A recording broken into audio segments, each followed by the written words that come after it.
السلام عليكم، ازيكم يا حبايب قلبي؟ عاملين ايه؟ يا رب تكونوا بخير. اهلا بكم في يوم جديد وفيديو جديد. وحشتوني جدا من الفيديو اللي فات، وبرحب بحبايب قلبي الجداد على القناة. طبعا وجودكم على راسي من فوق، وما تحرمش منكم ولا من تعليقاتكم الجميلة ولا من تشجيعكم ليه.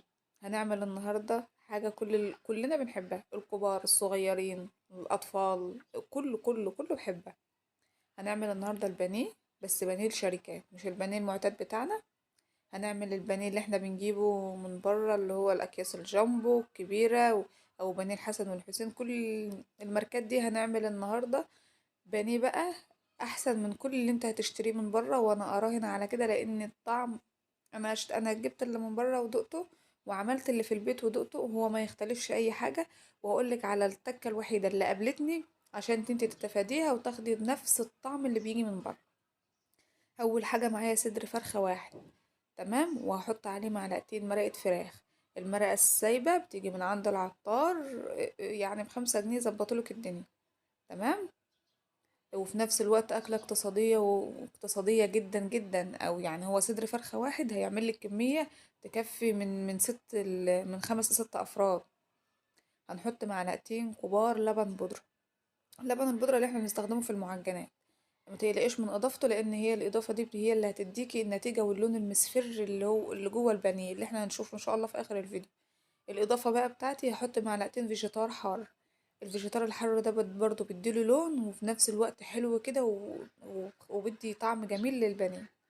الاضافه بقى اللي انا حطيتها ومش عايزاكم تحطوها هي معلقه الملح دي. ما تحطوش في البانيه ملح، لان الفراخ هتاخد الحياء بتاعها من الفيجيتار ومن المرقة. فما تحطوش ملح، لان هي دي الغلطة الوحيدة او يعني التكة الوحيدة اللي كانت في الفيديو او في الوصفة بتاعتنا، يعني ايه، ما كانتش تتحط الملح، لان الفراخ بتاع البانيه بتاعي كان حدقه عالي سنة طبعا، ومن الملح اللي انا حطيته في الفراخ. تمام. فنقول بقى المقادير تاني: صدر فرخة، معلقتين لبن بودرة، معلقتين مرقة فراخ، معلقتين فيجيتار، فلفل اسود، وما تحطوش ملح، ونص معلقة صغيرة من البيكنج باودر. تمام. انا حطيتها برضو في الكبة وفي المقادير. بعد بقى ما فرمت الكورن فليكس كده وفرمت الفراخ، معايا طبق كده علشان احط فيه، ومعايا بولة فيها مية، ومعايا بولة فيها معلقتين زيت. الزيت ليه؟ الزيت علشان اشكل الصدر بتاعي، لان طبعا الفراخ انتوا عارفين ان صدور الفراخ بيكون فيها مادة جيلاتينية وبتلزق في الايد بسهولة يعني. فبس مسحة الزيت دي علشان اعرف اشكل شكل الصدر اللي انتوا هتشوفوه معايا. عايزين نعمل كل حاجة اكنها جاية من بره، والاولاد يعني يكونوا متواثقين ومتأكدين ان هي جاية من بره. تمام. هشكل بقى الصدر كويس جدا.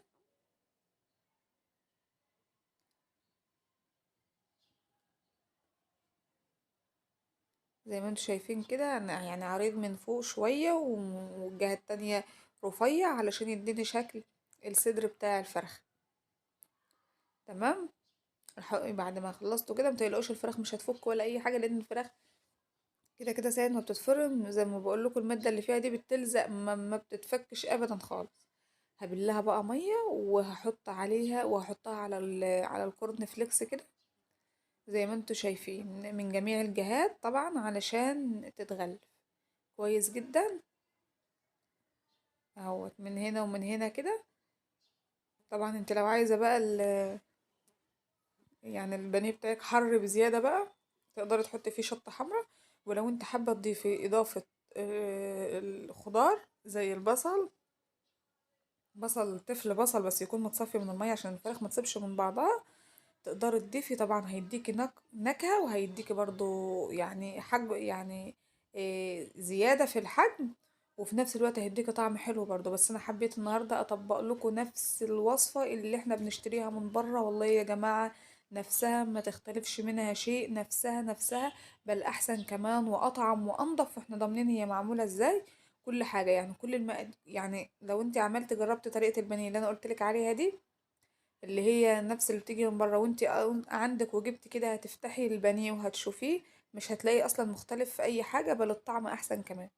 هشكل بقى الصدر كده زي ما انتم شايفين، نفس اللي بيجي من بره بالظبط، نفس التشكيل. هو بتشكل معاكي على فكره بكل سهوله، يعني الزيت بقى وبصابعك كده هتقدري ايه تظبطي كده من جميع الجهات. زي ما انتوا شايفين. هحط بقى في المية، وبعد ما احط في المية هنزل في اللي هو في الكورن فليكس بقى. وطبعا الكورن فليكس زي ما قلت لكم يستحسن ياخد نص فرمة كده علشان ينعم معايا ويلزق في الفراخ. وهو طبعا ما وقعش في الزيت، لان احنا هنشوف كل حاجة مع بعض، بس علشان ايه، لما بكون نص ناعم كده على نص خشن بيديكي نتيجة حلوة برضو، وبمسك في الفراخ ما بيكونش لحم الفراخ باين من الطبقة الكريسبي اللي احنا عاملينها بره او اللي احنا حاطينها.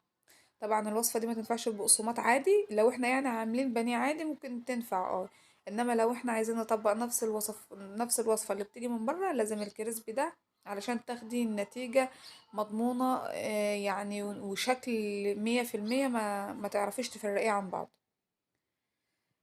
زي ما انتوا شايفين الصدر الواحد عمل لي 10 قطع بانيه. والله يا جماعة 10 قطع بانيه، صدر فرخة واحد يعني، مش الصدرين، صدر واحد بس من الصدر. انا بقول لكم طبعا ليه كده، علشان تعرفوا ان الكميه موفره جدا جدا يعني. صدر فرخه يعمل لنا 10 قطع، حلو قوي تمام يعني، تكفي من اسره من 4 ل5 افراد من بدري، وتكون كتيره كمان. هنعمل بقى جنب البانيه بتاعنا شويه مكرونه. طبعا البانيه معروف جنبه مكرونه، وهي دي بصراحه طبخه ابني المفضله، البانيه والمكرونه. المكرونه بتاعتنا بقى هنعمل لها شويه حاجات كده النهارده. مش هنعملها طبعا، معتاد ان المكرونه بتبقى بتوم مع الصلصة، او بصل مع الصلصة، او من غير خالص. النهاردة بقى هنعمل لها بقى كل الحاجات دي، هنعمل توم وهنعمل بصل وهنحط فلفل الوان وشوية مكرونة بقى، يعني بيتكلموا عن نفسه. حطيت البصلة بس تتشوح شوية، كل ده مكعبات، وحطيت فلفل الوان، عندك حطي مش عندك تقدري تستبعديه، يعني ما توقفيش الوصفة على الفلفل الالوان. بس طبعا انا بحطه عشان هو فيه قيمة غذائية، وعلشان ادخله للاولاد في اي حاجة بيكون طعمه حلو قوي. بتحسي لما بدخل في اي وصفة فلفل الالوان ولو تلاحظوا بتحسي انك مدخلة فيها لحمة كده، بيديكي طعم في منتهى الجمال. جربوه، ان شاء الله مش هتندموا يعني. معانا بقى حبيتين 3 طماطم على حسب الكمية اللي انت هتعمليها بتاع المكرونة. يعني مش كمية محددة، على حسب انا النهاردة هعمل نص كيلو مكرونة، ممكن انت تعملي كيلو تزودي في الكمية والمقادير. كل ده طبعا حرية. حطيت ملح وحطيت سكر، وهحط فلفل اسمر وكمون وكزبرة. بهاراتي في المكرونة كالمعتاد، ما بحبش ازود فيها قوي، علشان بحس ان المكرونة بتاخد الطعم الحلو الحلو كده، الحامض ده بتاخده من الكمون والفلفل الاسود والملح. مبحبش احط فيها زيادة خالص، الا اذا المكرونة يعني وصفة تانية، يعني معمولة بوصفة تانية خالص. انما المكرونة اللي هي بالصلصة دي بحب لها جدا الكمون والفلفل الاسود، بتدينا نتيجة فوق الممتازة. هحط بقى الملح كده علشان اظبط الحياء بتاعي. ظبطت بقى الحياء، وهسيب ادام الزيت ينطر على وش الصلصة، اشتغلي على طول وحطي المكرونة، متقلقيش ولا تسيبيها تتقل ولا كل الكلام ده. انتوا عارفين طريقتي في المكرونة اللي هي بيكون فيها شوية التحابيش دول، ما بسلقش المكرونة، ما بسلقهاش ابدا. لما بقى يعني مزاجي كده بيجيبني اكلها يعني بطريقة امي، او الطريقة بتاعتنا اللي هي بتاعت زمان دي، بسلقها واعمل لها صلصة بفص توم واحد، وبتكون حلوة برضو. بس طبعا لما اضيف بصل واضيف فلفل واضيف كل الحاجات دي، طبعا دي كلها قيمة غذائية متقللش ابدا من قيمة المكرونة يعني. هتغلي بقى كده مع نفسها. وهنزل بقى بالمكرونة. طبعا المكرونة يا جماعة مبقاش يعني ملحوظة يعني، اي مكرونة بقى نجيبها سايبة او نجيبها يعني او مغلفة او كده، نحاول بس نديها في مصفى كده تكون واسعة فيها تراباية، اي حاجة يعني ضروري هيكون فيها يا جماعة. مش معنى ان هي هتكون يعني مغلفة مش هيكون فيها، لا بيكون فيها والله. فنديلها نخلة على السريع كده.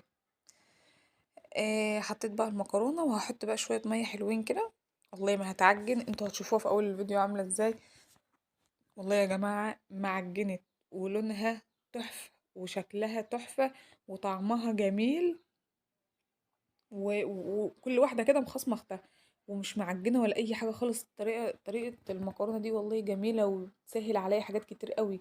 يعني يوم ما بعرف ان انا طبخت النهاردة مكرونة، بعرف ان مفيش اي مجهود او اي حاجة، في ثانية كده هتلاقي الاكلة بقت تمام وزي الفل. عندي بقى طاسة على الزيت، طاسة على النار، طاسة على الزيت يا جماعة، طاسة على النار وفيها شوية زيت حلوين كده. وجيت احط البانيه، ولا للاسف الزيت مسخنش، ومش هحط البانيه علشان طبقة الكراست اللي انا عاملاها دي ما تفكش مني، والموضوع يكون مش حلو. فهو قايم يعني اهي، ربنا كده يعينه ويسخن. فانا هحط البانيه بتاعي وهوريكم بقى وهو بيتحمر كده وهو رايح. طعمه جميل والله يا جماعة. هو فعلا معلقة الملح دي ما كانش ليها اي 30 لازمة ان هي تتحط.